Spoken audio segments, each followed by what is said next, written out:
population. And welcome to America's Heroes Group, our roundtable with our partner, Jesse Brown VA Works.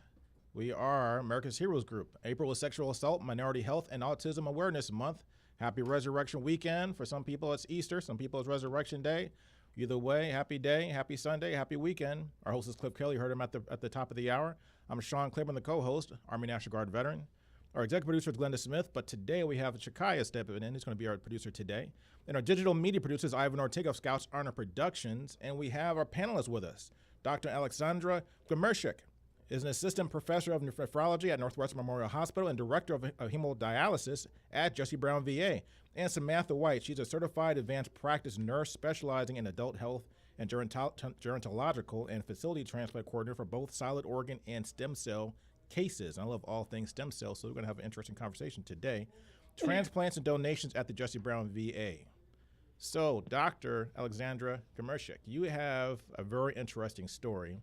I saw you a lot on CNN and other places, on local news around the country. You're like a celebrity because you did. Oh my gosh. You've gone where no doctor, well, I say no doctor, but you've done what most people won't do, which is you yourself decided to step up and be a kidney donor. So you donated a kidney to a woman in Virginia, and that person then, her husband, donated to someone at Northwestern Memorial Hospital. Yes. But tell me this. Yes. So in that process, explain to me what is a kidney paired donation. What is that all about? Is that a thing? What is that? Yeah, so it happens at a lot of transplant centers. So it is when someone has a donor who doesn't match them. And then there's another pair of people there's a donor and a recipient who doesn't match each other either. But then one of the donors can match the other person's recipient and then vice versa. So then they can swap the kidneys and then donate to each other's recipients. So that way, if you don't match your recipient, if you have someone that you know who needs a kidney transplant and you want to become a donor, that doesn't mean that you can't donate if you don't match. You can enter this paired kidney donation and they can find you another pair that will match, a donor that will match your recipient, and you will donate to their recipient and their donor will donate to your recipient. Wow. So that's what happened. But I just threw my kidney in there, and I was hoping to just help somebody who needed that one donor, and then another recipient would receive my kidney, and then that recipient donor would give to another recipient, and that's what happened. I donated to a woman in Virginia, and her husband donated to a patient at Northwestern.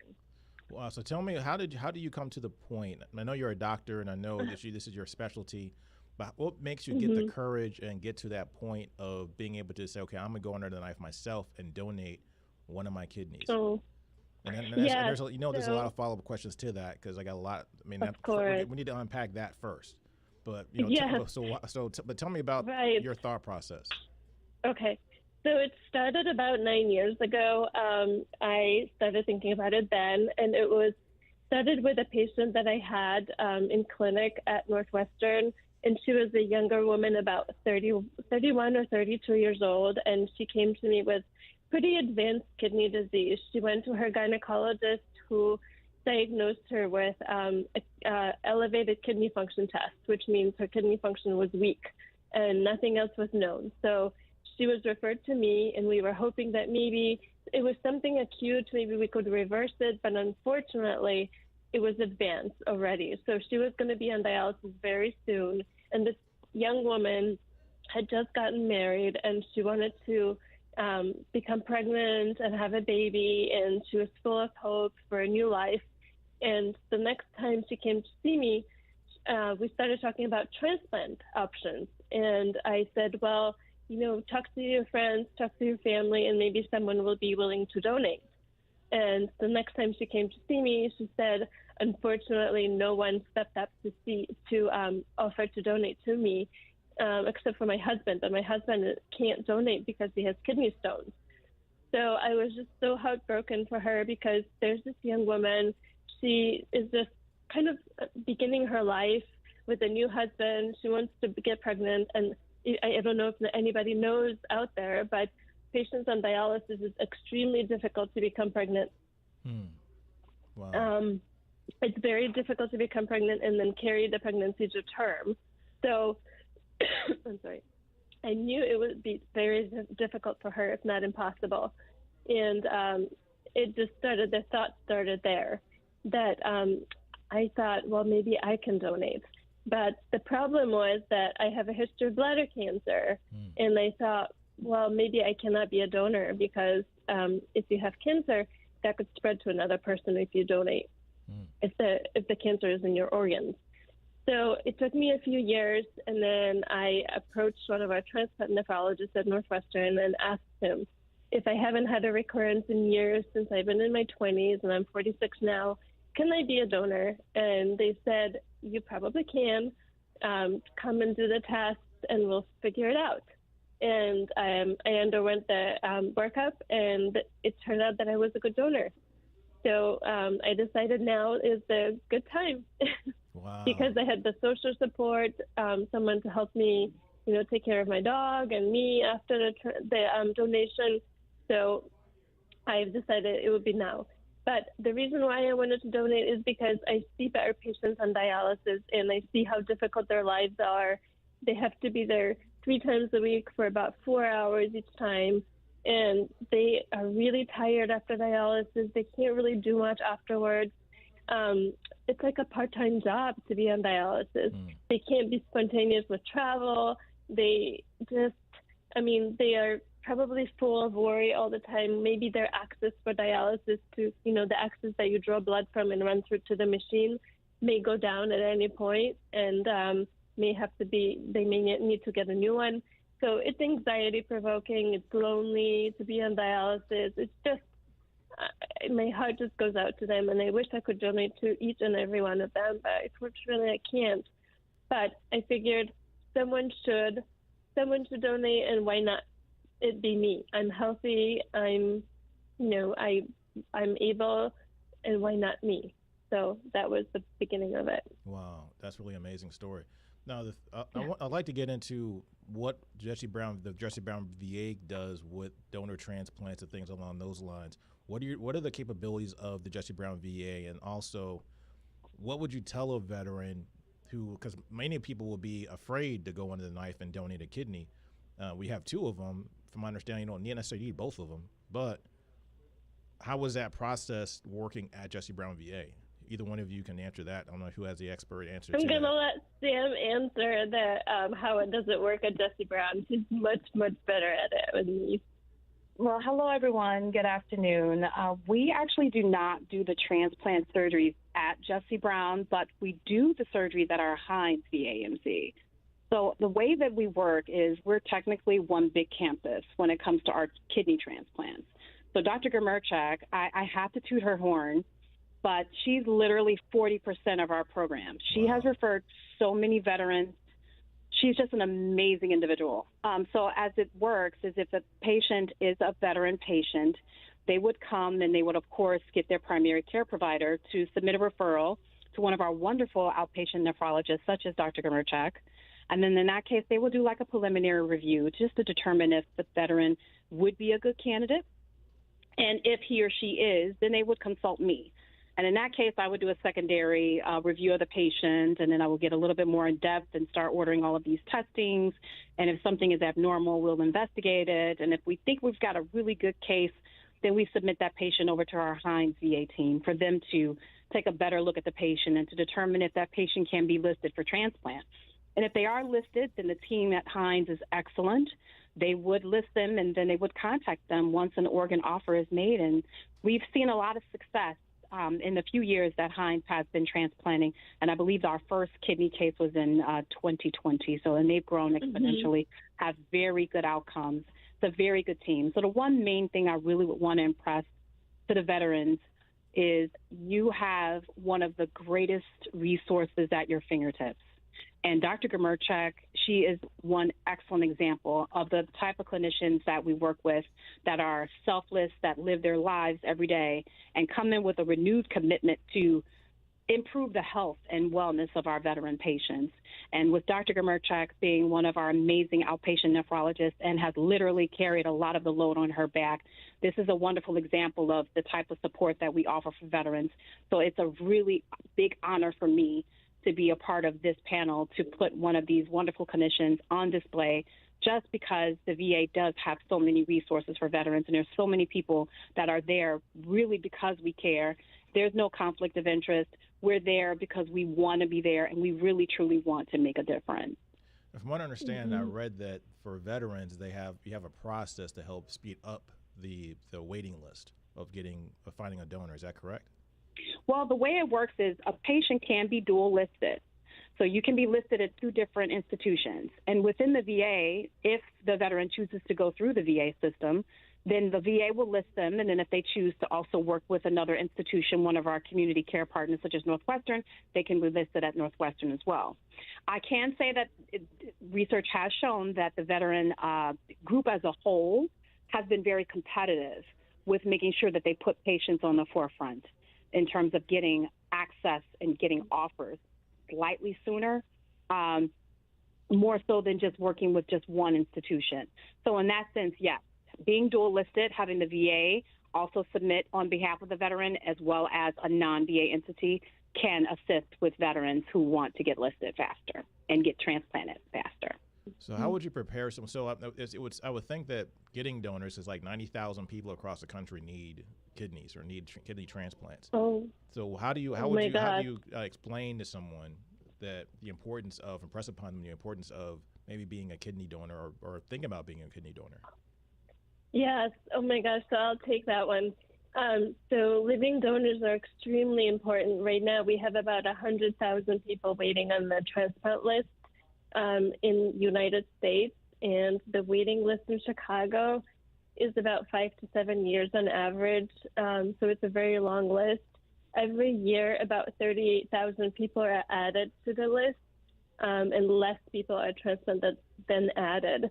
So the list is just growing. So there's a big discrepancy. So that can only be remedied with living donors. And a lot of people are, maybe afraid of being a donor because they may have some misconceptions, or they just don't know that people can live with one kidney and be healthy if they are healthy to begin with. The transplant center will screen the person very, very well. Like, they will not take a kidney of anyone who is even remotely not a good donor or unhealthy. So there's no need to be worried about that. They won't just take anybody's kidney. It has to be someone with great kidney function, someone who has no uncontrolled high blood pressure, no active malignancies. Diabetes can be out of control. They just have to be really pretty much perfectly healthy to have their kidney taken. And whoever donates a kidney, if they are healthy like this, they will have a pretty normal life. Like, I have a normal life, and they will have a normal life as long as I stay healthy. I maintain a healthy weight. I don't, if I do gain a lot of weight, I might become diabetic, and maybe then I would have kidney problems. But if I maintain my health, I should have no problems. Living donors actually have a smaller risk of kidney disease than the average population. Wow. Because we are healthy to begin with. We are healthier than the general population. The little bit of higher risk comes with high blood pressure. We have a little bit of higher risk of high blood pressure later on. So people can live just fine on one kidney, and a lot of people don't know that. So I really want people to know that it's safe to become a donor. If you have a history of kidney disease in a family and you donated to a family member, that you have to make sure to let the transplant center know, because it is possible that you may have that disease, and it may manifest later in life if you're a young donor.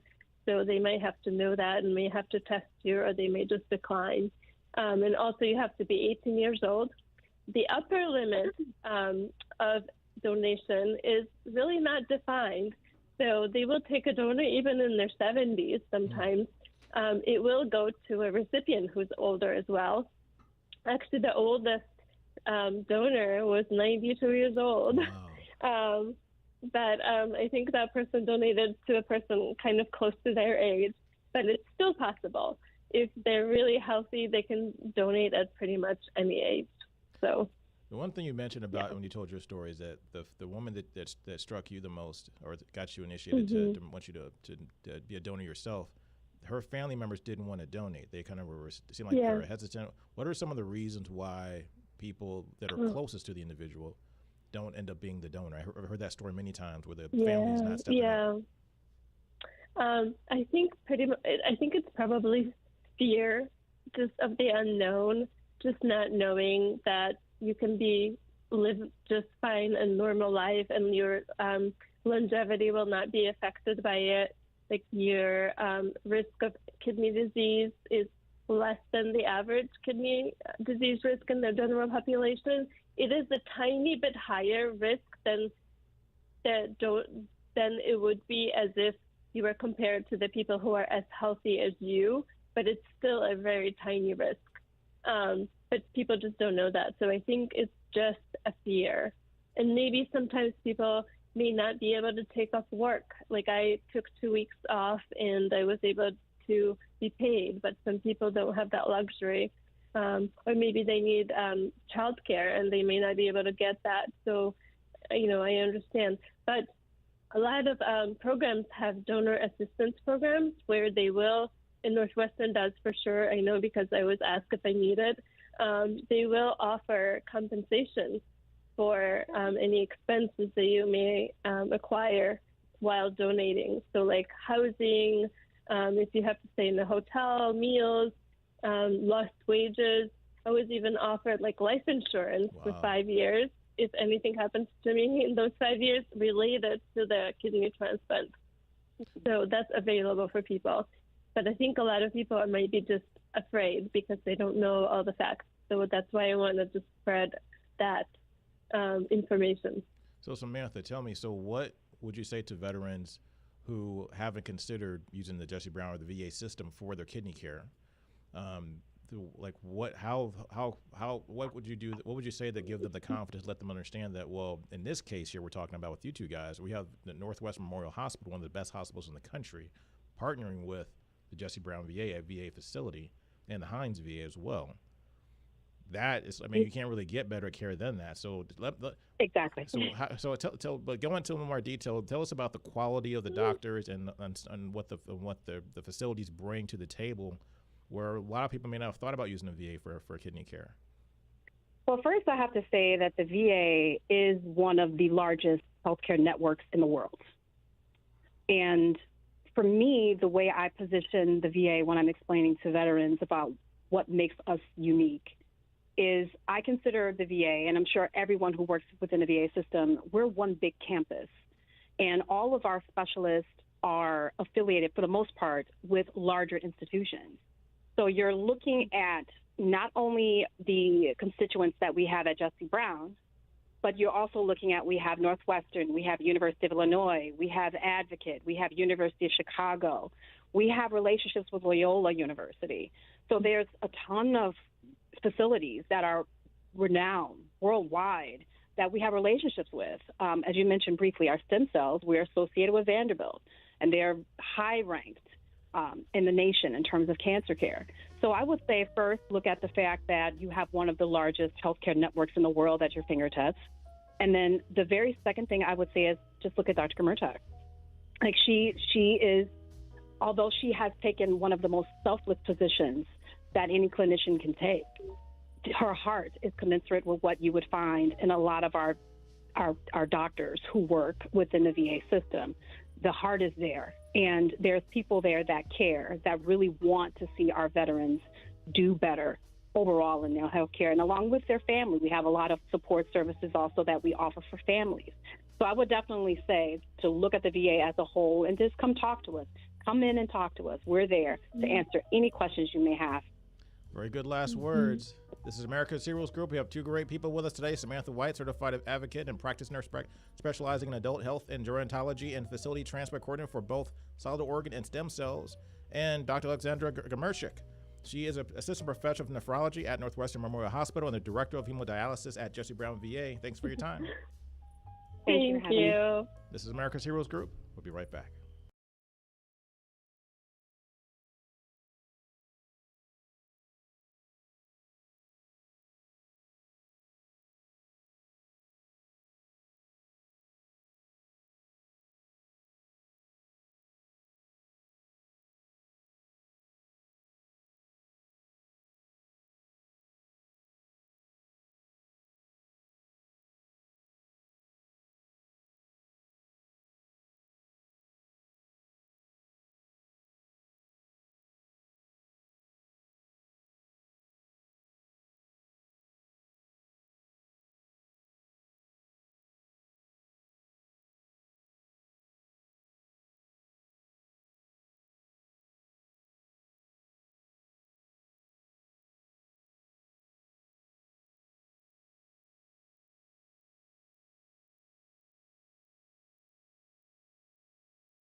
Welcome back to America's Heroes Group. This time with our roundtable and our partner at the Chicago Regional Office of Veterans Benefits Administration, the VBA.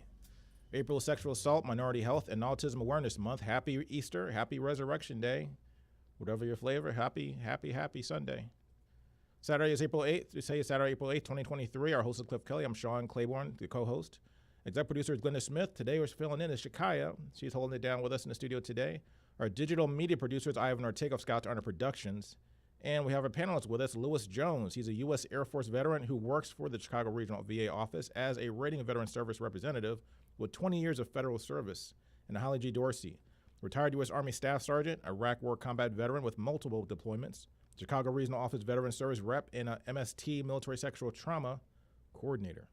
We're going to talk about military sexual trauma and the treatments, the compensation, otherwise known as benefits that go along with that. How are you guys doing today? Oh, we're doing fine. well. Thank you so much. Doing very well. Thank you for having me. Our pleasure. It's our pleasure.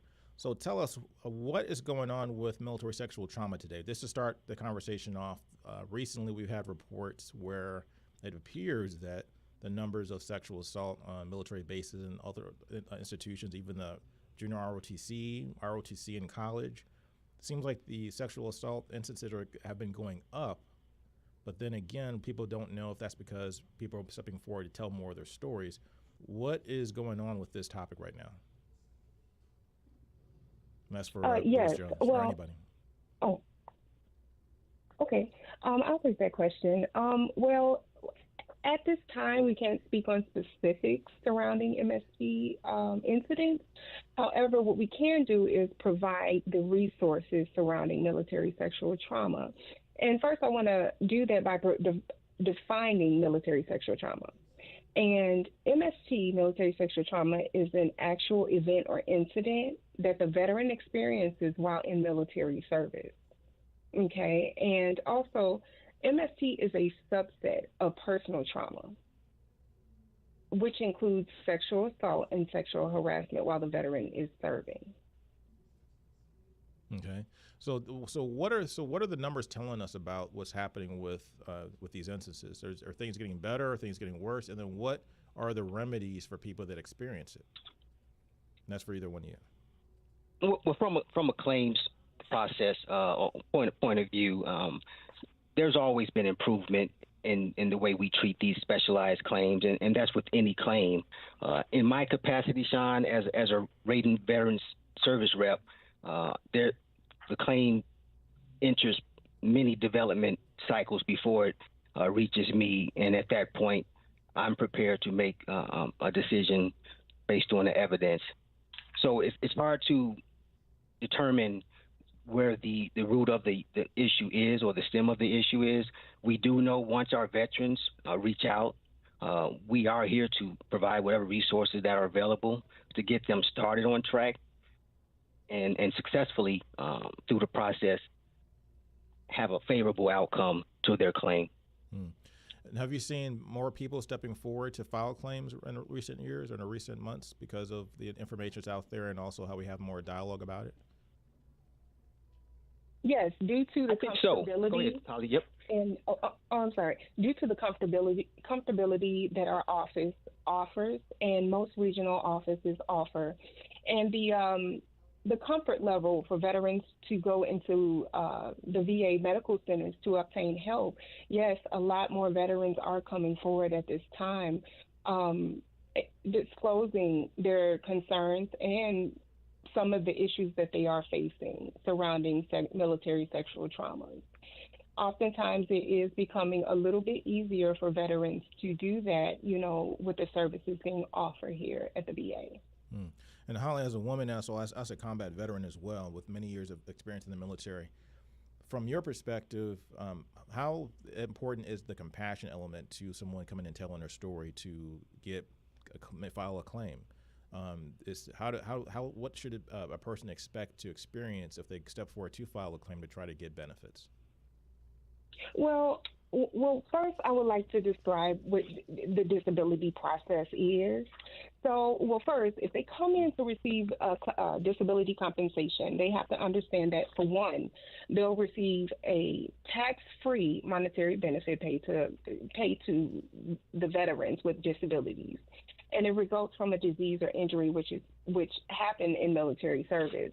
Also, they can expect to receive free treatment for any physical or mental condition related to the experiences of MST. Also, I want them to understand, the veterans to understand, that they don't need documentation of the MST experiences or the VA disability rating to get care. So I would like to say the they are afforded, as an MST coordinator here, they're afforded a VA medical assistance and help, which includes counseling. Also, they are offered MST-related outpatient services, and that's offered at every VA medical center and many VA community bases and outpatient clinics. So, Mr. Jones, can you tell us about the confidentiality of the process? If a person steps forward to tell their story, are they subject to possibly any information getting out, or is it going to be people going to poke and prod at the history of the story, or how does that part of it work? Well, no, the attitude of a rater, attitude of a BSR, or veteran service rep. Many of us are veterans as well, so we try to treat our survivors as if we were treating a family member. So once that claim is processed, the confidentiality is within that claim and within the veteran service officer or anyone else privy to the claim besides the veteran. So our job is not to pry or poke into the history, but we are here to find out the issue and grant the benefit sought. And sometimes that does relies on us to develop for the service records, military records, statements from the veteran, lay statements, treatment records, MTF records, military treatment facilities, vet center records. Our job is to obtain, our job is to assist to gain this information. A lot of these veterans don't report this information, so it's our job to kind of develop for that and uncover whatever records we can discover. So typically when people think about sexual assault in the civilian world, oftentimes in the legal system in that sense, they always say that it's not about the person's intent who's committing the crime or committing the offense. It's about how the person perceived it or received it. So that being said, it sounds like in the process you're describing that you're not really trying to dig in to find out did the person really experience something that was a really sexual assault or not, which I think a lot of people that have come on our show and talked about their experiences in the past, it seems like that was always one of the key issues. They felt like that they were being told they were lying or they weren't, it wasn't that bad, or their incident wasn't as serious as maybe they experienced it. But now we're starting to wake up to the idea of reality that people experience things through different lenses. So just because you may not have intended something to be offensive, it can be very offensive to the person receiving it. But having said that, going through a claims process, you're not really looking at, trying to determine whether or not the experience was a bad experience or not, but what was the effect of the experience on their personal life? Are they actually, affected negatively to the point where they do need some kind of compensation for that? Am I understanding that correctly? Absolutely. That's definitely right on the nail. Hit on the nail, because what we're trying to do is the veteran statement is their statement, and we're trying to validate that. And every claim that we receive, to me personally, I'm trying to grant whatever I can. So a lot of times it does determine on the records and the validity of the record. So the statement from the veteran, how important it is not the all end all be all when it comes to claims process. And there's different layers to helping a veteran through this process, and these resources are out here, and that's definitely what we're trying to relay.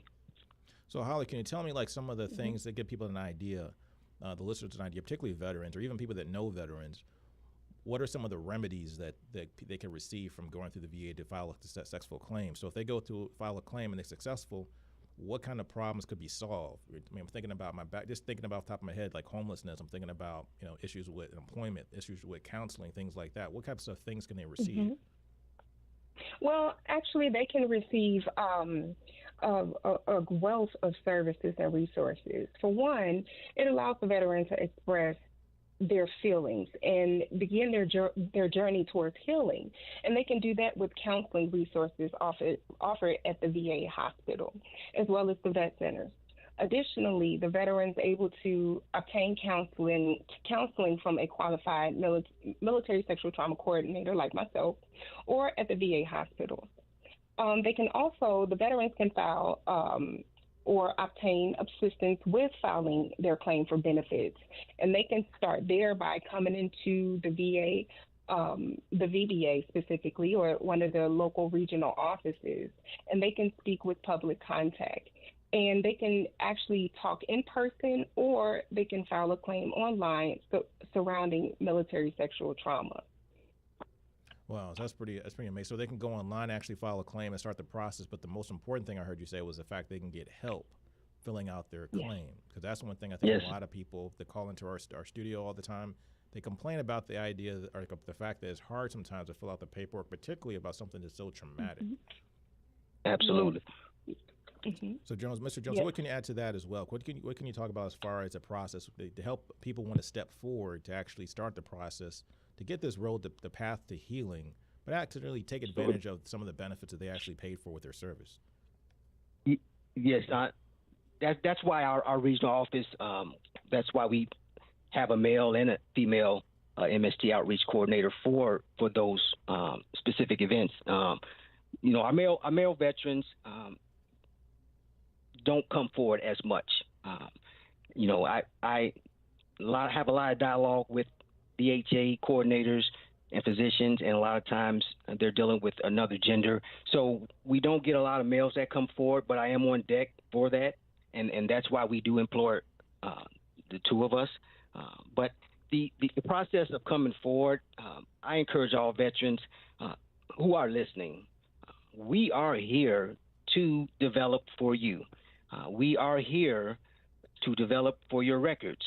That is our purpose, and that's the attitude that we take. And that's all I know, sir. I mean, I wish I could answer questions that will give you more in-depth in regards to MST. But when it comes to the claims processing, I'm pro-veteran, and I'm definitely here to provide any information that's necessary. So, Mr. Jones, how long does it take to file a claim typically? Well, each claim is case by case. It's based on the merits of the claim. It's based on how many issues a veteran may claim. We may have a claim just for hearing loss, or we may have a mental health claim that may take a more in-depth process to develop for. So generally speaking, a claim, we try to process claims as quick as possible.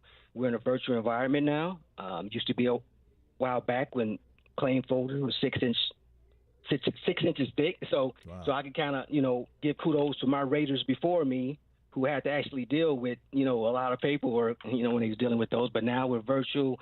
We were able to provide, more service to veterans and provide claims out at a quicker output because of that. So I think the VA isn't headed in the right direction by processing claims at a quicker pace in this virtual environment. That's Holly. What do you want to add to that? I would like to add that once a veteran files a claim, it takes approximately 155 calendar days. And so that's from beginning to end to the rating decision. However, in processing that claim, there are several factors that can impact the veteran's processing time, which can cause some delays and or specific timelines that we need to stick to when we're completing the claims process.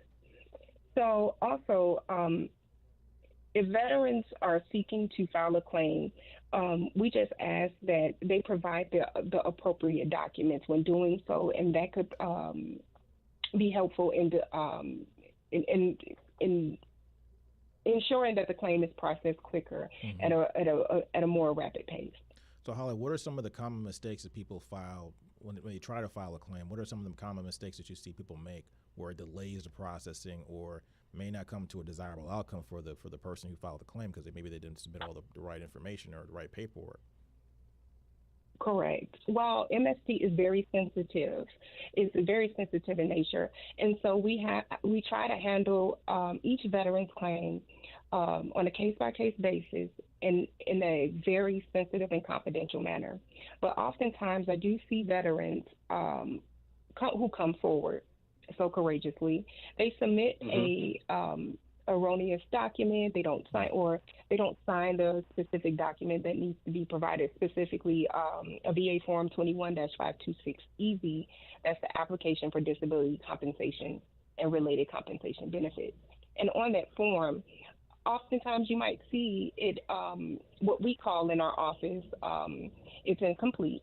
And so they won't sign off on the document. But we do reach out to veterans constantly to ensure that the form is completed thoroughly. Or we can reach out to the veterans POA to ensure that they've signed off on in the right blocks, provided the complete information before, a claim is sent forward, for further processing or returned to the veteran for completeness. So, Mr. Jones, from what I understand, like you guys are not trying to judge the person who's filing a claim. You basically just want them to be able to get access to the benefits that they have. Would it be advisable that they make sure they bring documentation of evidence of the things that they're going through in their current state right now, so that way people can see the effects of what experiences they had in the past, how they're expecting them today, so you guys can make your job a little bit easier. What are some of the things you would recommend for people to do so your job is easier as a rating person? Thanks for the question, Sean. There's a lot of resources available. Veteran service officers are available to assist veterans to, help their process in the compensation field. These VSOs are free to veterans. They have to pay nothing. And if they hire a specific organization, that organization is tasked with filing that claim for that veteran. Now, as far as what the veteran needs to provide, I really want to say not much, but an application. And that's just putting it plainly put. Once they start that application process, the duty to assist begins with the VA to request records. And from my standpoint, I mean, it starts from the elements of service connection. I mean, we start with what happened in service, and then we start with what are the current signs and symptoms, what is the current diagnosis, and if that veteran files a claim and states, I'm having symptoms due to what happened in service, to us, that's a specialized MST claim. Therefore, we try to establish that stressor for that veteran so we can get that nexus. So the process, I mean, it seems ABC, but a lot of it is developing for records, and veterans can bring up their statement up front without question would help the process. That way, that would kind of guide us where we need to go be looking for records and where we can identify a stressor occurred. So how does a person start a claim, Mr. Johnson? Mr. Jones, I'm sorry. Well, there's many avenues. There's still hard copy forms. Well, there may be hard copy forms, but most of our veterans are filing claims online or electronically. I will defer to Holly with that because I don't see a lot of claims processing up front. So, Holly? Okay. Yes. Well, specifically, they would have to come into. They have several avenues, of course, but one of them, they can go into their local regional office, and they can sit with a public contact team member, and at in the public contact office, they have MST coordinators available to assist veterans who have MST claims. So, and they are gender specific. They can also go online, and they can contact the VERA. VERA is a new application specifically for veterans, so they can do their scheduling of appointments to public contact. So they would go to Visitor Engagement Reporting Application, that is VERA, and they can schedule an in-person appointment with a local regional office public contact team member. And the website for that is https://vets.force.com/VAVERA/S. Or they can call the 800-827-1000 and request to see an MST coordinator that way. And at that time, a qualified MST coordinator will reach out to the veteran to set up an appointment to discuss their matter. Additionally, they would need the following forms. That would be a 526CC. And that form is for the application for disability compensation and related compensation benefits. They would need the other form, which is the VA Form 2107818 Alpha A, statement in support of the claim for service connection for PTSD secondary to personal trauma. This form is designed to obtain the information surrounding the MST-related concerns and or incidents. The third thing is optional for the veteran, because oftentimes veterans don't have proof as to the incident that occurred in service. And so what we do is we often request a 2910, which is a DA 2910 form from the veteran, which is the Victims Reporting Preference Statement. And this form is submitted as evidence, but however is not mandatory. And this discloses all the details surrounding the incident that happened to the veteran while in service, if in fact they did report it. So make sure, audience, that you bookmark this YouTube video, this Facebook chat video, So where you can rewind and go back and make sure you have all the proper information, all the documents that you need, because you got a wealth of knowledge today. This is something that's really critical, really important, that can help a lot of people out. A lot of people are hidden in the closets right now with their stories, don't want to tell them because it's embarrassing, and people. Yes, indeed. And people are getting everybody understands. Everybody understands. None of it wants to have it happen to us, and we don't understand. Any of us should not understand why would someone want to hurt somebody in that way anyway. But you deserve those benefits. Mr. Jones, as when you look at a rating and the rating system, not to get into too many details, but what makes a person rated highly or rated less? What goes into the factoring process to give a person a rating? Well, the VA has a dynamic scheduler that's already been written in stone. We have our regulations, we have our laws and guidelines that's already in our Code of Federal Regulations. So when we identify a disability and we rate a disability, it is according to a VA scheduler. And depending on what type of disability, whether it's a joint, whether it's mental, whether it's vision, dental, you name it, it's all put against a scheduler. And based on the severity of the disability, and this is based on medical evidence, based on the severity of the disability, it then gets a compensable evaluation if the scheduler meets a compensable evaluation. And can it be changed so you get one rating and then you're like, this is not working? I have more issues and more problems after the event. Can you change that rating at some point, Mr. Jones? Absolutely. That's when a claim for increase is filed, and then that's when it'll be on the development side of the house, and the veteran can definitely come in once service connected for an issue. They can come in and claim an increase if that issue gets worse, and that starts the process again. Obviously, an issue that's already service connected doesn't need as much development because we've already done the legwork to establish that evaluation. So yes, without question, the VHA is available to assist, and we're about helping veterans get better. So that's why our counterparts are there. But when it comes to the VA, yes, the veteran can definitely come in if their issue gets worse.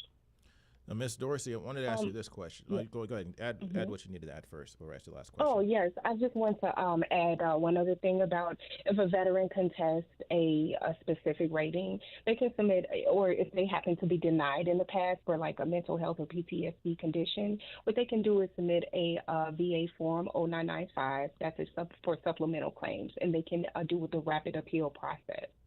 And so if they disagree with their decision, a supplemental claim form can assist them with contesting what they feel their decision is. And they, at that time, Absolutely. They can submit that form and provide additional evidence to supplement the form. That is a wealth of knowledge. Absolutely. Make sure bookmark this video. I'm telling you guys, bookmark this video, YouTube it, Google it, make sure you get the information in. One last question, about 30 seconds, Ms. Dorsey. Mm-hmm. Because we're trying to be more compassionate, and also we're starting our eyes are opening up to the different people and demographics across this country.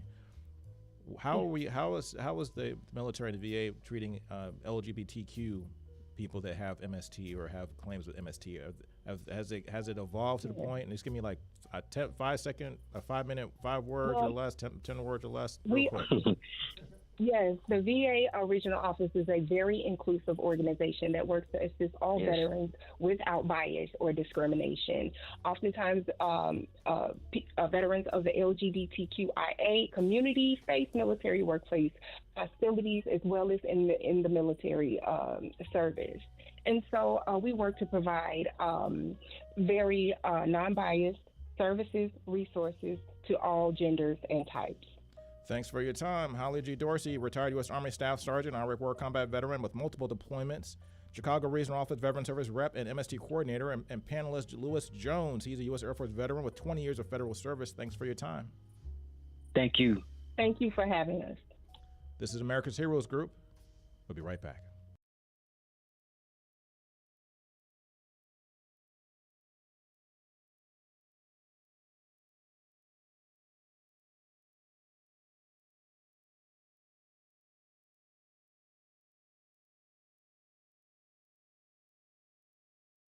Hi, this is Cliff Kelley, Vietnam veteran, co-founder, and host of America's Heroes Group. We have helped hundreds and thousands of veterans find the resources they needed to move on past trauma, find the services they need to heal, find training, jobs, and housing. That's our mission. To support this mission so that we can continue our work and have even more veteran stories of overcoming and success, we need your help. Right now, please consider making a donation to America's Heroes Group.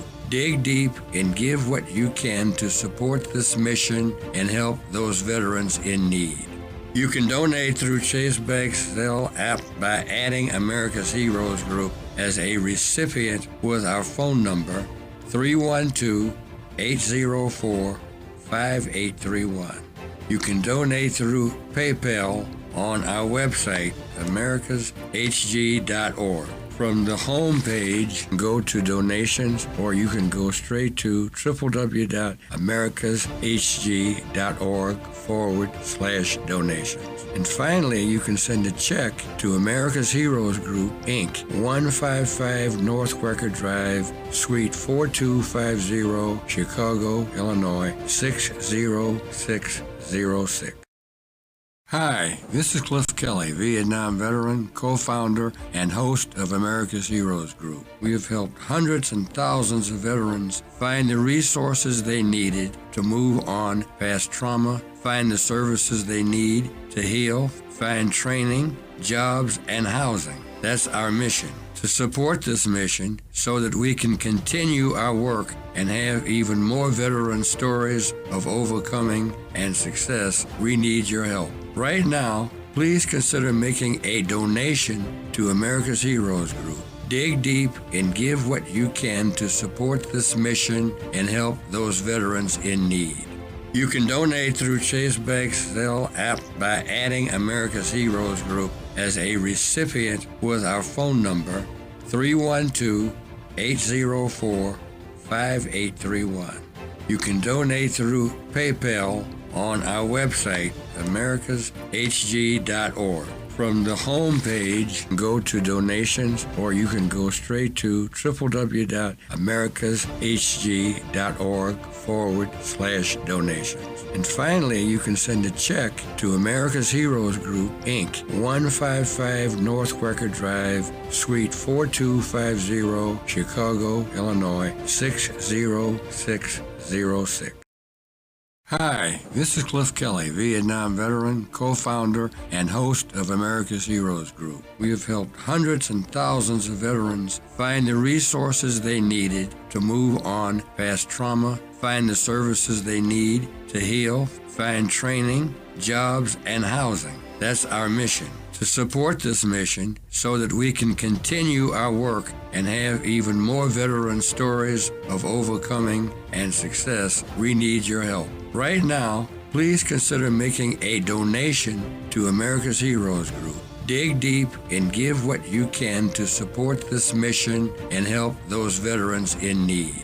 You can donate through Chase Bank's Zelle app by adding America's Heroes Group as a recipient with our phone number 312-804-5831.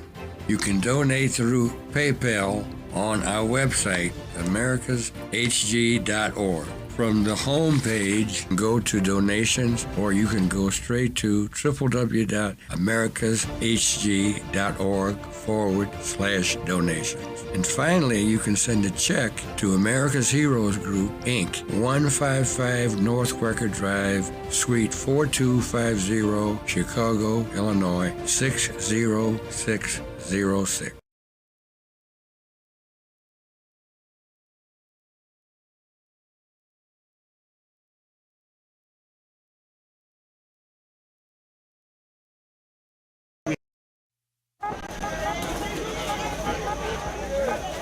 We have in our Chase bags, we have a care package of hygiene, we have shaving equipment, we have razors, and for the women we have the same personal hygiene items for them as well. And we want to say thank you for their service. This is Chase Bank. Thank you very much.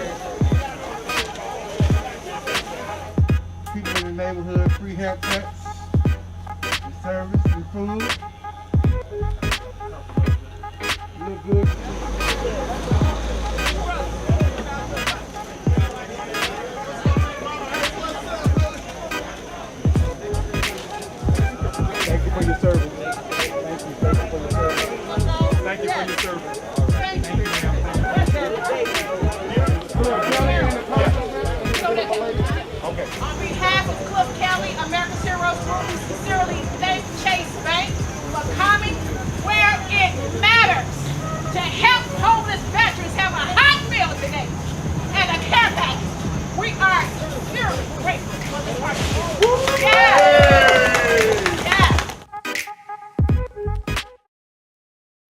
Welcome to America's Heroes Group. Hear your voice where we connect the disconnected intentionally.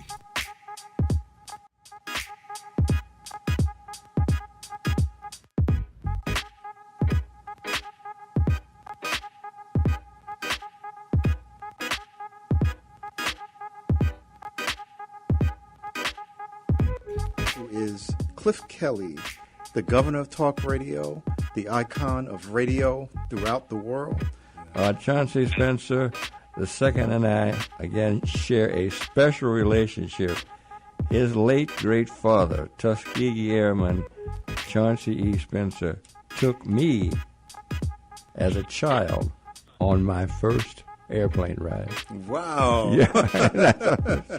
This is something that people need to see. Often we don't, do the things to show how great our people are. It changes the paradigm of how people think about us, about the collective consciousness of what it means to be us. And we've been having great conversations about trying to get more African Americans into aviation. And we got a bill that we're trying to get passed that would allow the Pell Grant to be used to help finance aviation education.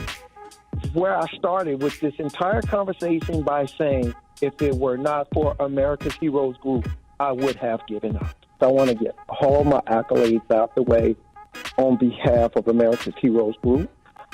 Ms. Glenda, thank you. Thank you for encouraging me to press on. I would encourage you all to support this organization.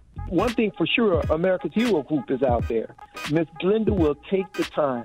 Ms. Glenda Smith will take the time to listen to you and to steer you in the direction that you need to go. Thank you for watching another episode of America's Heroes Group, where we provide education about resources and information for our veterans, military, and their family.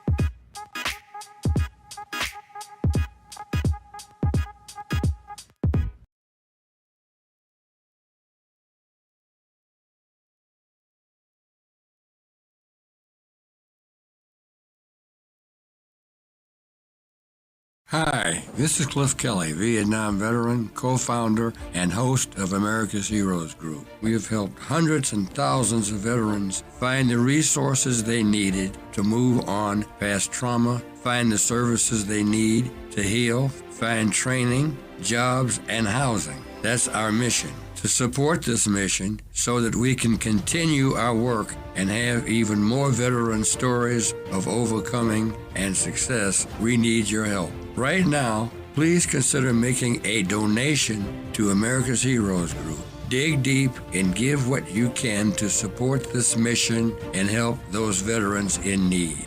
You can donate through Chase Bank Zelle app by adding America's Heroes Group as a recipient with our phone number 312-804-5831. You can donate through PayPal on our website, americashg.org. From the home page, go to donations, or you can go straight to www.americashg.org/donations. And finally, you can send a check to America's Heroes Group, Inc., 155 North Quaker Drive, Suite 4250, Chicago, Illinois, 60606. Welcome back to America's Heroes Group, this time with our partner, NWVU, that's the National Women's Veterans United, April Sexual Assault, Minority Health, and Autism Awareness Month. Happy Easter and Happy Resurrection Day. We are Cliff Kelley, the host, Sean Claiborne, the co-host, exec producer, Glenda Smith, but filling in today is our Shakaya. She is our studio engineer and also doing our producing today. Our digital media producer is Ivan Ortega of Scouts Honor Productions. And we have a partner with us, Rochelle Crump. You've heard her before on the show many times before, talking about many things all related to the military veterans, and the lives of people that served in the military and those who love them. She is a U.S. Army veteran, founder, and president of the National Women's Veterans United. We're going to talk about Memorial Day programs, new legislation, and the uncharted not-for-profit organizations out there. What's going on, Rochelle? How you doing? Oh, I'm doing just fine. Thank you so much for having me again today. I appreciate it. Every time I come on here, I'm representing a great amount of wonderful and awesome women who've served all over the nation, land, air, and sea, officers, enlisted, and with various backgrounds. So, it's a melting pot of things that we can do together and get things done, as well as try to get the information out of all those things that are so very important for military women veterans, and to make sure that they are aware of their benefits and entitlements and things like that within the community and federal, state, city, county. It's needed because so much information is not shared, and that's why you guys come into such a wonderful, position that you're able to get that information out to the general public. So I just want to salute you all for, the America's Heroes Group and all that you do to make sure that the information gets to people, and there's a lot of information out here. Oh, my goodness. I was just kind of researching some things, and one of the things that I came up with was about the Cook County free home repairs for veterans. Oh, wow. It's a program that they have. Free home. I mean, I was just shocked when I saw it. I'm like, why is not more information out here about this? And this is it's on their website, but is it for Cook County, City of Chicago? It's for Cook County. Okay. Cook County announces free home repair program for veterans. Veterans. Now, how many veterans do we know with houses that need steps, that need roofs, that need windows, that need, you know what I'm saying? And this information is sitting here on their website, and you've got individuals that work in the office that, are not connecting from this side, I would say. You know what I'm saying? Sure. What can you tell us about the program? What's going on with this program? What is it all about? Well, when you look at it, it's on the line. Let's just give it where it is. Go to the Cook County Veterans Affairs Office, and you will find it there. Veterans Home Repair Program. About the Veterans Home Program, applications are open. It closes May the 1st of 2023. That's right. So you would think that these are some things that would thank you. So, and you have to go on there, click on that blue button so that you can fill out that application. If you have any questions or anything like that, it's on the line. This is public information, so I'll give it to you. I am not a promoter for the county. I am not employed there. I am a veteran myself with, the spirit of making sure that we can pass this information on to those who need it the most. And I know there are many veterans and organizations in the Cook County who may qualify for this. Maybe individuals are not, community. I don't know. I haven't read it yet. I just happened to be looking for something else and found this. So you can call 312-818-1196. 312-818-1196. This is public information on a website of Cook County government. Now, who would have known about that? That's Cook County, Illinois. You can also email them. Yeah, right. Mm-hmm. Yeah. The email address is A like Apple, P like Papa, P like Papa, L, Y like Yankee, at rebuildingtogether CHI.com. So if nothing else, call them, 312-818-1196. So that's all I'm going to say about that for now. And that's Cook County, Illinois. So guys across the country, California, places like that, that's not Cook County anywhere else. Cook County, Illinois.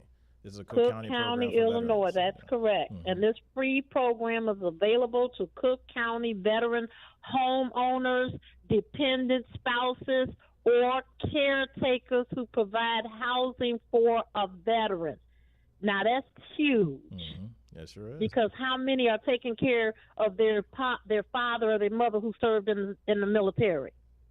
Dependent spouses or caretakers who provide housing for a veteran.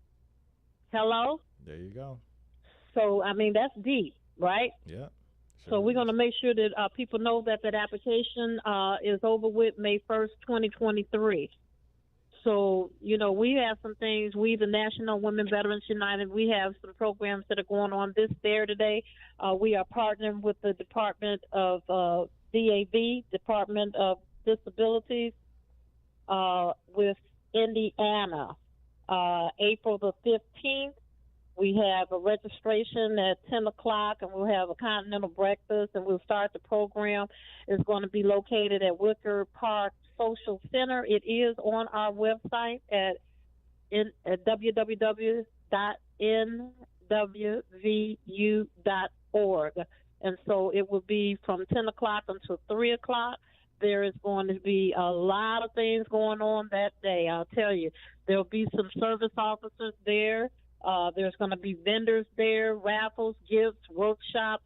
We'll have some other things that'll be going to help people from the VA healthcare services. They'll be there to talk about a lot of things that have changed in there. I'm sure they'll be talking about the PAC Act as well. That's going to benefit those who served during those periods of times and have been in those places where they may have been exposed to that. And so we want to learn more about that as well. And you know what? It's just so much information out here. It's almost criminal that a lot of people don't know about it, because I don't think that, the city, the state, the federal are doing enough, to get this information out. We need more, probably more outreach people to carry that information out.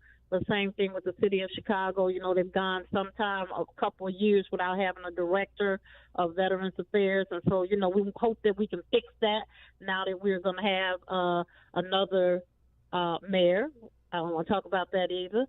But now that we're going to have another mayor, maybe that person will do the right thing also and understand that it is important that we have that representation for the city of Chicago. I'm a past director of there myself, and working with others, and the great things that we did for the city of Chicago during that time under Mayor Daley. It was awesome. It was started by Harold Washington, the mayor who was there then. He created that. Mm-hmm. So, and it went on for a while, and then it just disappeared. Mm-hmm. So, we want to make sure that we bring that back because it's so important. Yeah. Also, what's going on a lot of people compare the new mayor they just got elected, Brandon Johnson. They compare him to Harold Washington because he's so progressive with his progressive stances. Those are personal opinions. Well, the data shows he's definitely more progressive than Paul Vallis was. We're going to leave that there because that is personal opinions. When you have personal opinions. That's not a personal opinion. His record speaks for itself. He's more progressive than Paul Vallis. Paul Vallis got slack for being conservative. He even got called a Republican. That is true. He got the election. He won it fairly. However, have all them votes been counted? No, I'm just kidding. But, when you... You have to throw that in there. You got to have some humor about things. So, when you look at it. But on your point though about the getting the information out there from the different and that's what we want to make sure. But this is the thing. I think it'd be a good idea if, like for example, many organizations learn that if you create a calendar, okay, and you have certain things that people can look forward to in a certain time of the year. For example, like that at the end of the year you sign up for Medicare, right? That's every year. It's the same. It's the same time. A certain time of the year you got to sign up for affordable health care. If you're going to sign up for the Obamacare programs, a certain time of the year you got to do certain things. If they had a calendar that was passed down and disseminated through the VA systems and other veteran service organizations, it would just become common knowledge. Okay, I know every March they're going to have some veteran programs coming out. Maybe every March I got to check out the website or check out the calendar or check out what's going on and see what's new this year. Or maybe they could do it every quarter. At the third, mm-hmm. When Social Security Day is coming out, all the Social Security checks come out on the same day every month. Yes. If they create that kind of routine, I think it will make that information a lot easier because people don't think about going to to a website to check some information out at random time. And I was going to just mention that. Mm-hmm. So if they had a calendar set up where okay, things are coming around this certain time, may not be much this month, maybe it'll be something better next quarter, next year, but I'm gonna keep checking every time around this time that I know to check under my Christmas tree and see what's there. Sure, but what helps a lot of times is you're going into the community. Mm-hmm, yeah. Go into the community and talk to the people. Mm-hmm. All these organizations are there, and they're still open. We know about the pandemic and everything, and we know, pretty much how to protect ourselves now, So people are starting to gravitate back to in-person stuff, and we want to keep that going to make sure people can get the information. People are not always going online, even though online is a wonderful thing. You know, it is. Mm-hmm. But some people, and let's just talk about the people who need the services most.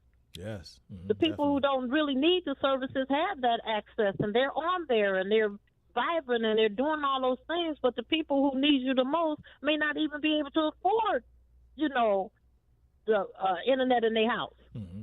But even So it doesn't that's have what to we be need internet. to It have could these be services. The services are for them. Let's meet them where they are. right. But I'm saying is, if you have a calendar, even if you don't have online access, you know to call the VA. You know to go someplace. You know to check out a certain place. Particularly if you're a senior and you can't get around, you're gonna have time to keep going back to the VA, getting on a PACE bus That's or correct. a senior That's bus correct. to try to get someplace or take a ride somewhere or get somebody to take you some. Sure. You need it's better if you have a schedule. And so I know Mm-hmm. around March 15th every year they want to have some new programs out, and I can go and see what programs might fit me. I can do my I agree. my quarterly trip.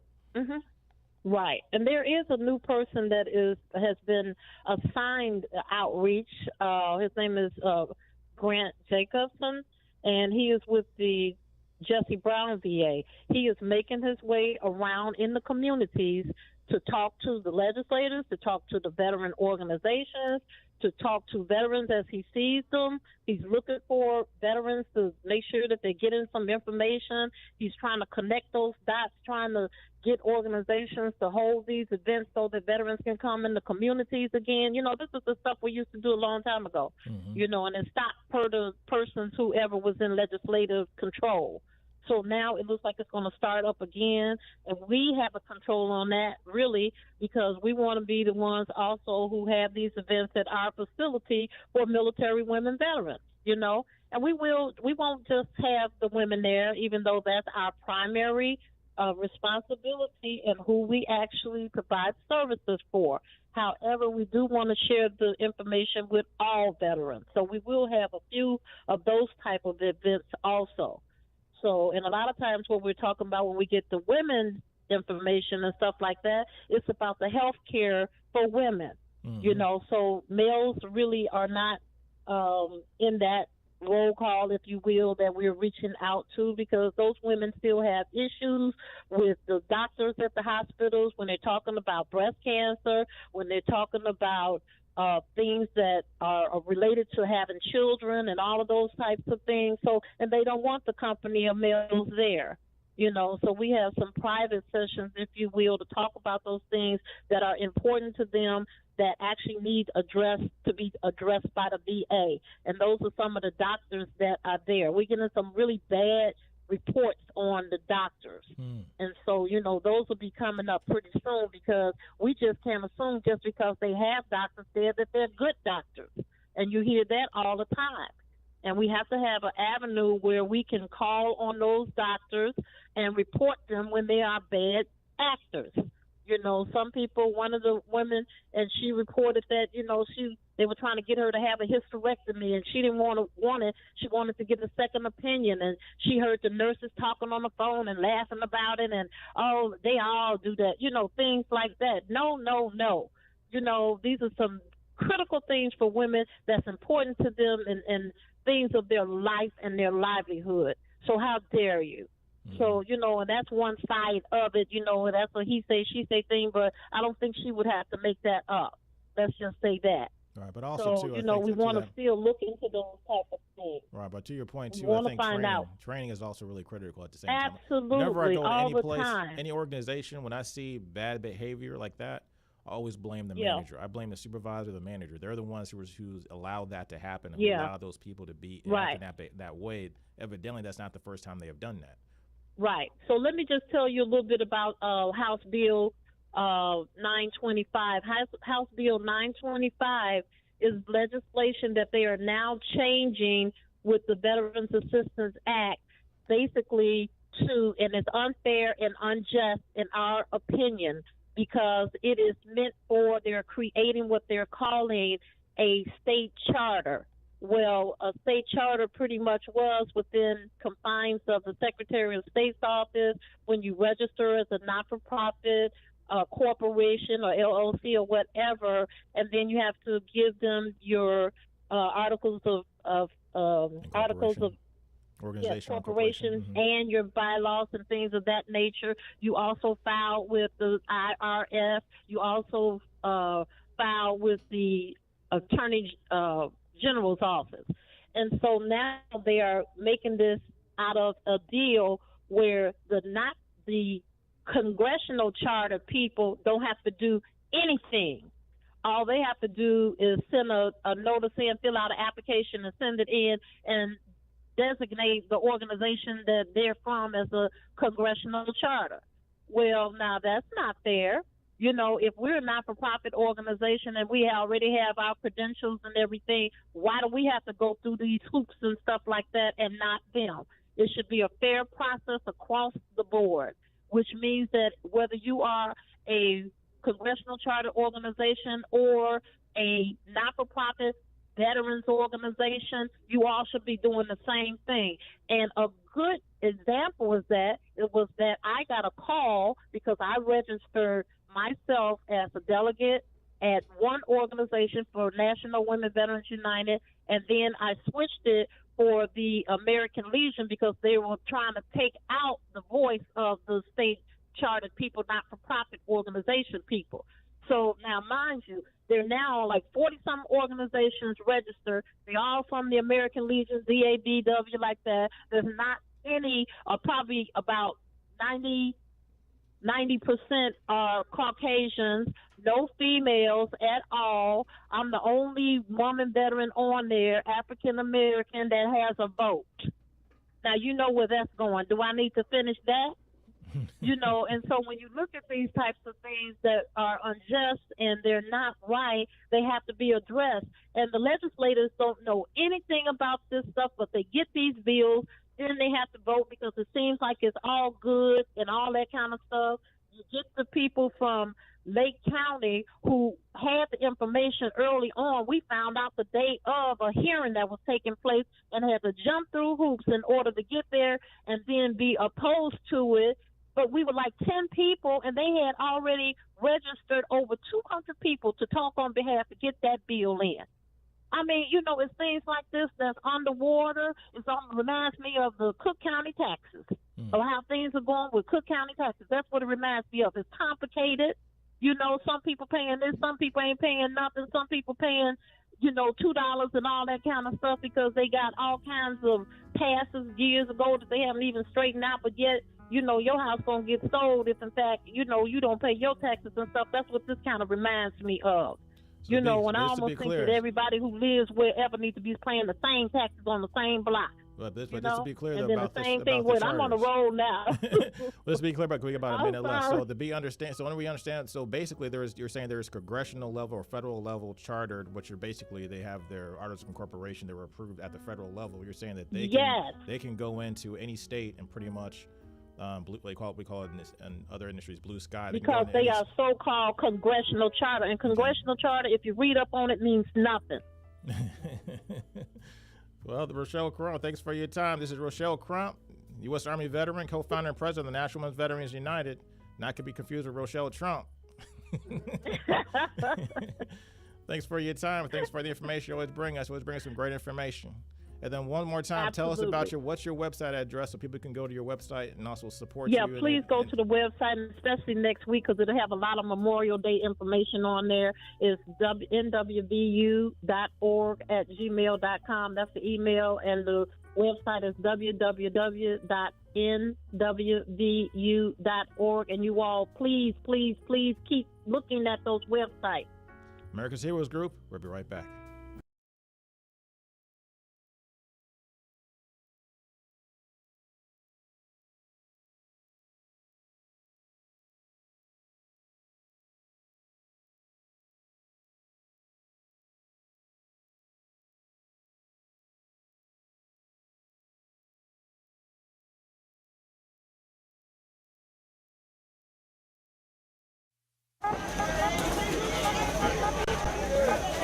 We have in our chase bags, we have a care package of hygiene, we have shaving equipment, we have razors, and for the women we have the same personal hygiene items for them as well. And we want to say thank you for their service. This is Chase Bank. Thank you very much. neighborhood, free haircuts, free service, free food. Look good.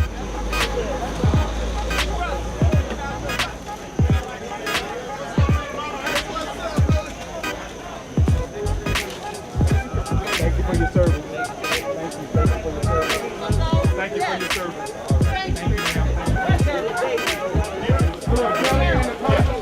Thank you, ma'am. Okay. On behalf of Cliff Kelley, America's Heroes Group, we sincerely thank Chase Bank for coming where it matters to help homeless veterans have a hot meal today and a care package. We are sincerely grateful for this partnership. Yes. Welcome to America's Heroes Group. Hear your voice where we connect the disconnected intentionally.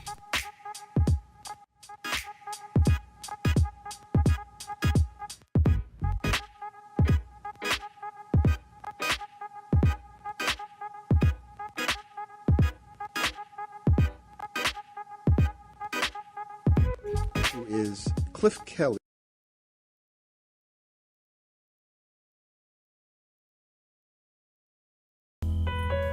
Welcome back to America's Heroes Group, this time with our roundtable and our partner, the Veterans Legislative Voice, April Sexual Assault, Minority Health, and Autism Awareness Month. Happy Resurrection Weekend, and Happy Easter for some of y'all. Our host is Cliff Kelley. I'm Sean Claiborne, the co-host. Our executive producer is Glenda Smith. Filling in today is Shakaya, holding it down as our studio engineer and producer today. Our digital media producer is Ivan Ortega of Scouts Honor Productions, and we have our partner on the line with us again, Stephanie Collada, U.S. Army Reserve Sergeant First Class. She's a veteran and co-founder and creator of the Veterans Legislative Voice, and DC is Military Sexual Trauma Conference. She's going to talk about what happened this April in that conference. How you doing today, Stephanie? Looks like we lost for a second. We have her on the line. Looks like we're not. We have maybe our volume might be down. Here we go. You hear me? I can hear you now. Awesome. Thank you, guys. Well, the conference hasn't happened yet, but that's okay. I really want to invite as many people as possible that are in the D.C. area, or if they want to come out to D.C. There's a conference happening from the 18th to the 20th, and you guys can contact me. So if anyone is interested on trying to come to help, we are going to advocate for more improvements related to military sexual trauma and also reproductive health. I'll throw my email and phone number out there because I don't care. Stephanie Collada at Gmail. You guys can see it on pretty much everywhere on America's Heroes Group. And my phone number is 904-228-5111. And we welcome anybody that want to come out and support. But yeah, I really can't wait to talk with you, Sean, on the history of military sexual trauma. So when is the conference you're having in April? 18 to the 20th. Okay. And then and how do people get out? Is this open to anybody to come out and support you, or just for particular invites, or how does this work? Anybody can come out. We are scheduling a whole bunch of different meets with congressional officials. So we're trying to get coordinated with staff, with the actual senators and representatives themselves, so we could sit down and talk. We're hoping to also do another speaking engagement with the press later on. So there's a lot of things, moving parts. And next week we're going to be doing some virtual training for those that are coming, so then they can know what to do, how to say certain things, and really what to talk about while we're there. So just contact me. I can provide the information. All right. Sounds like a plan. So what can you tell us about military sexual trauma? So this is an issue that has been on the topic and on the forefront of many people's minds lately mainly because of the fact that there was a recent report, and we've had people on our guests have given us different information about this, actually.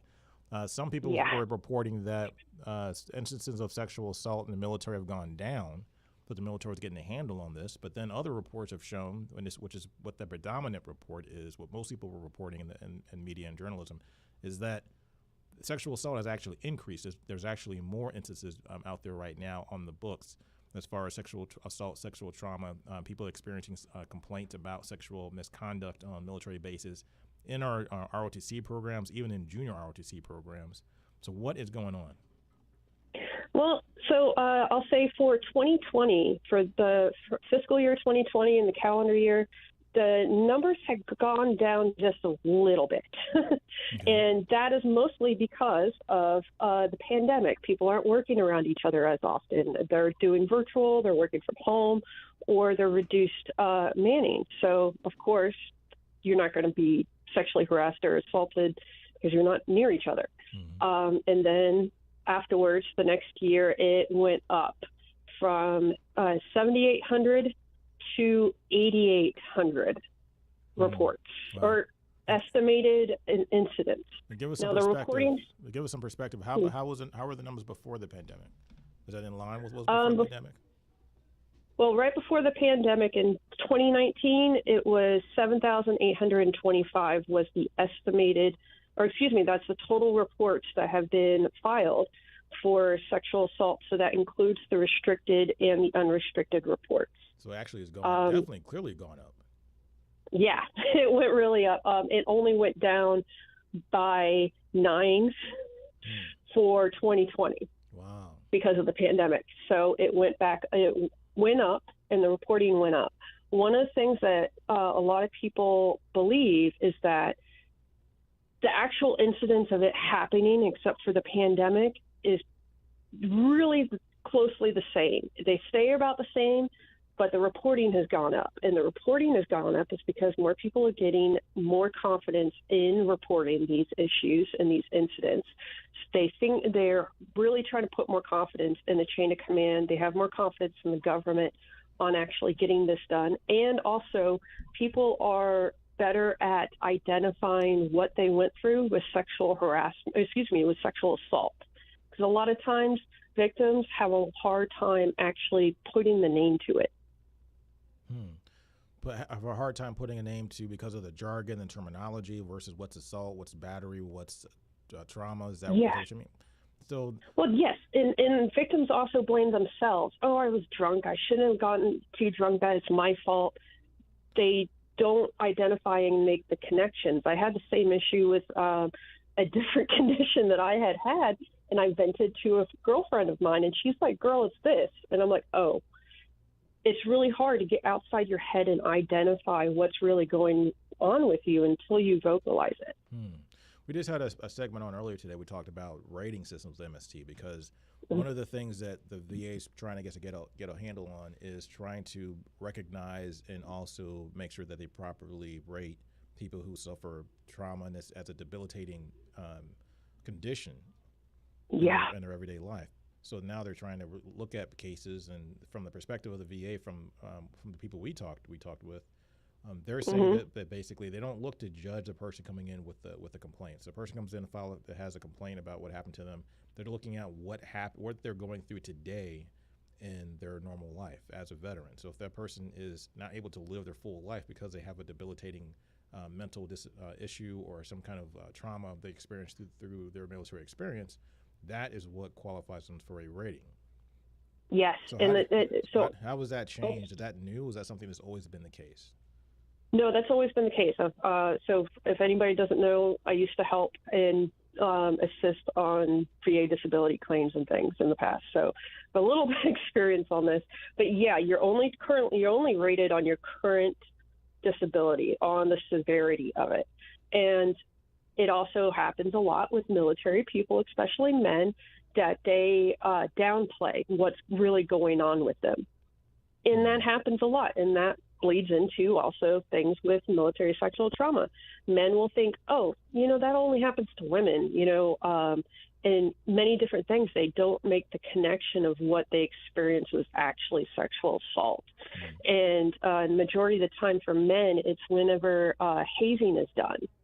Because hazing can very easily go into the sexual assault arena, and I will save anybody of any examples, but it can get there, and it's really scary at times. And a lot of times the men will downplay it and not identify as that because it's also very hard to identify as a victim.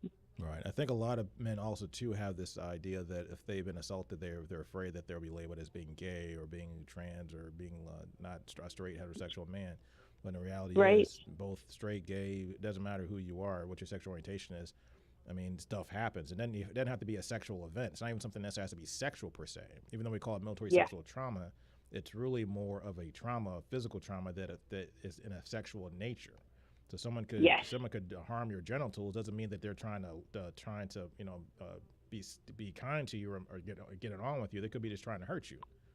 Yes, and that's still sexual assault. When I was in military college, the men love to pop their genitals with the back of their hand, and that's sexual assault right there I'm witnessing during morning physical training, which is interesting. This is back in 2003, 2004, so before all the different rules and all the training was not in place at the time, and we were just conditioned to accept that this stuff is normal, and it's not. And it's kind of a weird thing that people would use violence to try to motivate teamwork. You violence against your teammate to try to motivate them to do better. I don't know. That happens. Well, the thing is that with male hazing and sexual assault, since the removal and the recension of Don't Ask, Don't Tell, men are also becoming more comfortable with talking about it. There was actually an increase in male reporting after Don't Ask, Don't Tell was rescinded, and we had all of those training and classes to basically, deal with what's going on. I worked for the Army Reserve as a DoD civilian during the week, so we would in-process new soldiers coming in, and we had an influx of gay and lesbian soldiers that had gone out of the military when Don't Ask, Don't Tell was still in place, and then they came back when Don't Ask, Don't Tell was rescinded. So having those people put back into the culture and allowed to be ultimately themselves, it adds more reception and better acceptance of everything. So men can become more comfortable with actually talking about those very traumatic things.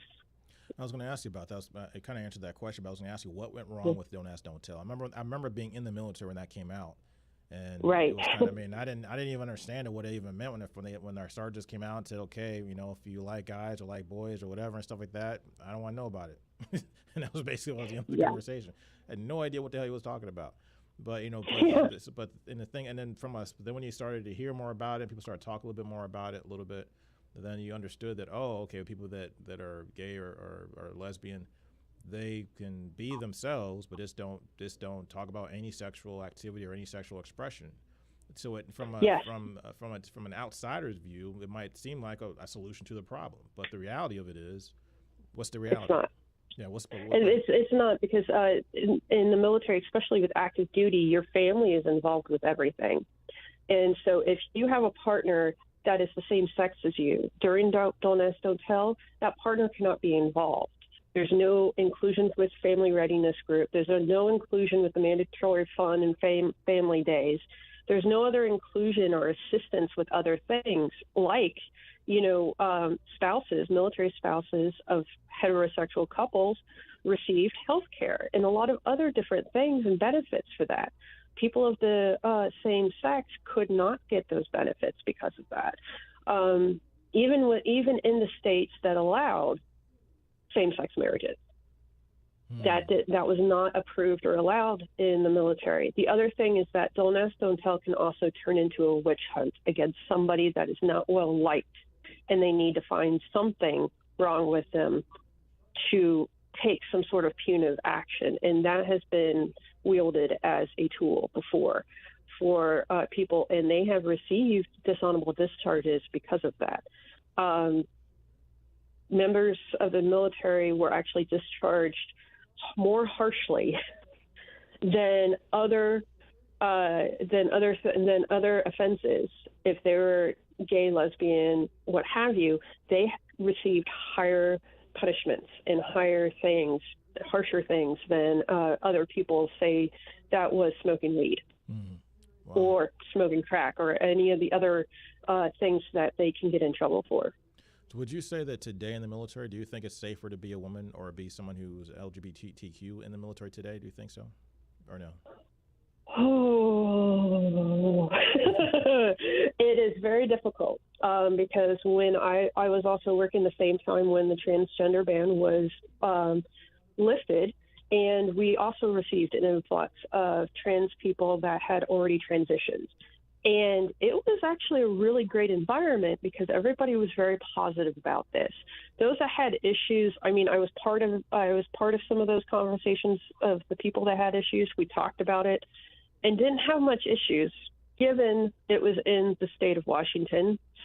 But the thing is that majority of the military that are there are not from Washington State. Mm-hmm. So you still get a little bit of the mix of people that are not part of that stereotype out there.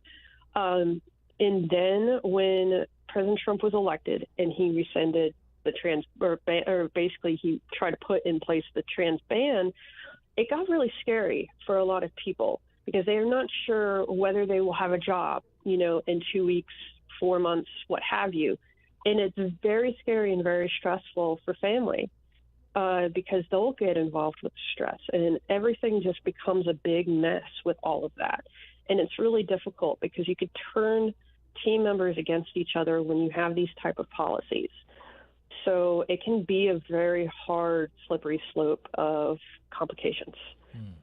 I still encourage people of all walks of life to join the military because you know what, the more that they're there, the more acceptance and more opportunity for people to be exposed to those people, and they can actually see and have more empathy for them.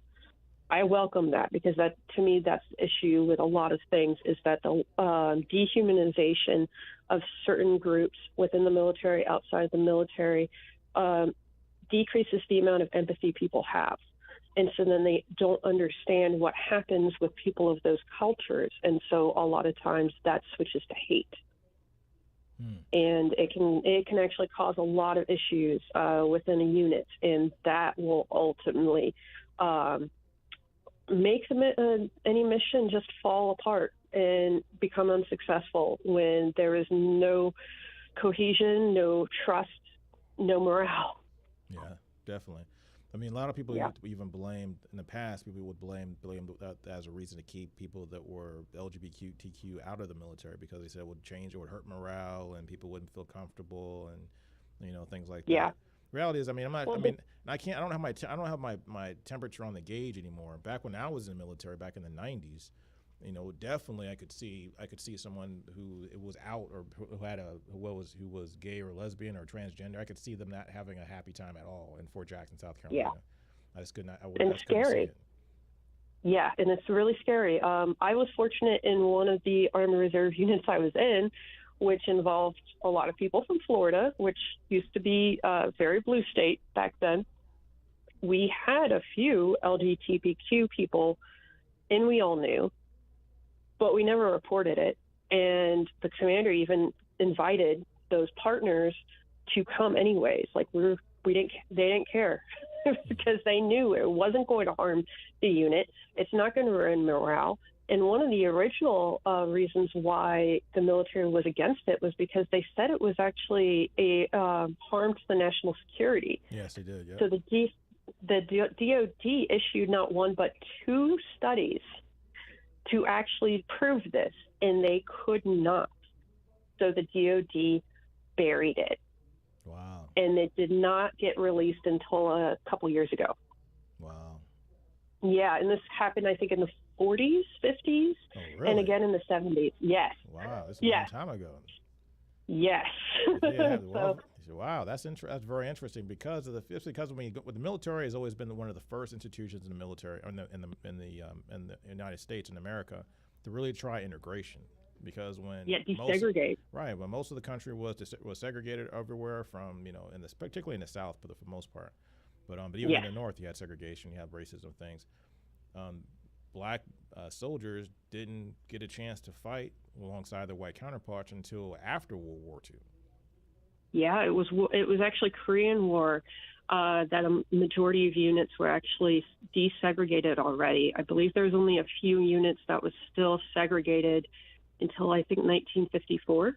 Mm-hmm. And then this is over a decade prior to the Civil Rights Movement, the Civil Rights Movement could have always occurred since we've been in this country, but since civil rights legislation came out in '68 under L.B. Johnson, I mean, the military was really kind of at the vanguard of really getting down to the basics of what really works. Does it really make sense to have segregation in the military? Is it productive or counterproductive? And they found out definitively, because if we want to be productive in fighting wars around the world, we have to be as efficient as possible. And they came to the conclusion that we got a better chance of staying alive as soldiers and as airmen and as Marines and as sailors, whether we fight together than we fight divided.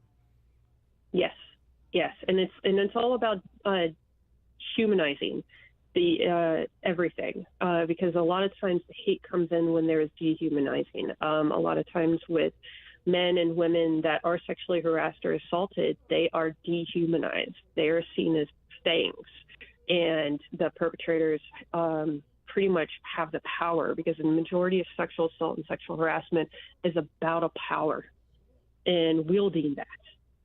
And it's really scary when that stuff comes into place.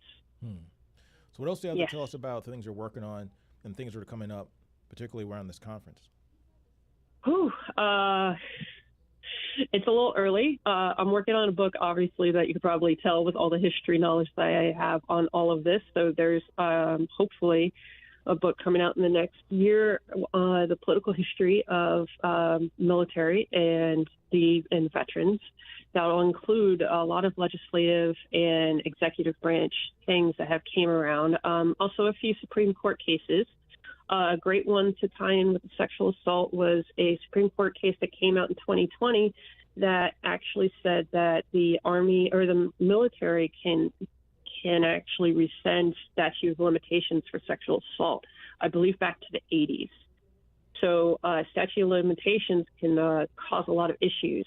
And thankfully that they had rescinded that. So much more military sexual trauma victims can file reports and actually try to get some sort of adjudication against their alleged perpetrators. That really breaks my heart and really upsets me that people that would volunteer, particularly women that would volunteer, and I know this happens to men too, but particularly for women, I don't know what it is, but to me it's like you're not the majority in the military. You go and you join the military, if you experience military sexual assault or some kind of trauma or rape, something along those lines, that you get victimized and kicked out of the military because of what somebody else did to you. Yes, because a lot of the excuses, the reason that they try to reason with victims of, oh, well, what about this person's career? You're going to harm that person's career. It's like, what about mine? What about my life and my career? That person did that to me. That type of stuff is more dehumanizing as well and victimizing. One of the things that I've been trying to say a lot of times, as much as I can, the military's failure to get their arms around military sexual trauma has become a huge problem for JROTC and senior ROTC programs. And because those perpetrators could retire with great paperwork, great recommendations, great references, and no blemish on their record. And then they can become instructors to our teenagers and to our college students. Wow. Which is really scary because they can be easily groomed. They have unlimited access to a lot of these students, and it can become really scary. And that's one of the reasons why I try to encourage as many civilian people to get involved with this, because that's the unintended result of not actually trying to get military sexual assault and harassment under control. Do you think that young ladies today and people in general are a little bit more aware of what they can do to protect themselves and also how to advocate for themselves if they find themselves in an uncomfortable situation? And do you think they have better avenues than what they had 10 years ago for trying to get resolution and correction? Yes, and I'll say it because it's also Me Too. And also a lot of more people are understanding the different types of abuse, not just sexual abuse, but there's emotional, mental, gaslighting, all those different things. People are becoming, especially women, are becoming more educated about these things. And social media has really helped everybody understand this big issue that happens. And a lot of times women or any other victim can reach out in social media. And now, especially with Facebook, you could do as a group member, so you could do it anonymously and ask questions and get answers and even have a conversation while remaining anonymous. And there's also other resources like DOD, Safe Line. There's the 988 for the suicide, the Veterans Crisis Line. There's a lot of really great resources out there. The thing is the military justice system needs to improve. That's the biggest thing. They need to improve that. Now, what is happening with, what's the military's view now on abortion rights and things along those lines? I know that's something you talked about on our show before. And then also something that you've been advocating for to try to get people to understand that this is a health issue for women. Although people, but all truth be told, you're dealing with a military that has a strong Christian backbone for the most part, particularly out of the South, that see abortion as murder. Yes. Yeah, and even for those that have become pregnant for instances of rape or incest or any other things, and it's really scary that when that type of thing really limits people. The military has approved travel for female service members that become pregnant under those stipulations. They will cover the travel to go to a state that allows it, which is really scary sometimes because after you've had so much done to you, you have to travel, and that's very stressful. And it's really scary. The current overturn from the district court in Texas, Amarillo, I believe, for the birth control pill, the abortion pill, the recension of that approval from the FDA is also going to limit the military on that. President Biden's administration, I believe, have 2 weeks to appeal that. So that's going to be holding a lot on the balance. The military will have to perform more abortions when this becomes the case, because the year before Dobbs' decision happened, the military only performed 14 abortions completely. So now the military is going to be faced with having to do more of these. And so they're going to have the manpower, the funding, all those things. And so we just have to keep a good watch and push them wherever we can. Yeah, I'm still kind of, and have the idea, or they have the opinion that we need more definition as to what is a child's life, when does it begin, and when is too far along the pregnancy. I'm all for it, and I can completely understand when a woman's life is in jeopardy or in certain extreme cases. But for just as a measure of birth control or a measure of determining a pregnancy for even economic reasons, there has to be some kind of guideline or some kind of consensus based on science and based on biology, like when is a human life, which seems to be the question that we never really kind of get. When we get into these conversations, we never really get to that question. Yeah, and it also depends on what religion you have, what culture you have, because it all depends. I would like to put all that stuff aside, culture, religion, all that stuff aside. Just give me a scientific answer. Just give me a biological answer. That's all I care about. Yeah. You know what I mean? I don't want to kill a baby. That's where I come from. But I mean, at a certain point, when there's a bundle of cells in a human being. Yeah, and it's going to depend on what a person believes, and you'll see that everywhere, despite being a scientist. No doubt. Really scary. Stephanie Collada, thanks for your time. You've been great always, and I look forward to that book. I know it's going to be a future bestseller. Thank you. Thank you. You guys have a great weekend. You too. Happy Easter. Happy Easter. Now, you've been listening to America's Heroes Group, the game changer in public radio, and also all things with veterans. We are at americashg.org. Come check us out, and also go to our Facebook page and our YouTube page and like and subscribe where necessary. Make sure you go back and look at some of the things we talked about today, and you can bookmark these things, go back and look for future reference, because these topics are topics that will come up over and over again. If you're a veteran, you may not know when you might need this piece of information. Thanks for everybody on our show today. Thanks to our technical producer, that is Miss Kaya, holding it down for us. Our digital media producer, Ivan Ortega. All you listening audience, and all the veterans that served us, this country for many, many years, and those of you that are going to think about joining the military, thank you for your future service. We'll see you next week.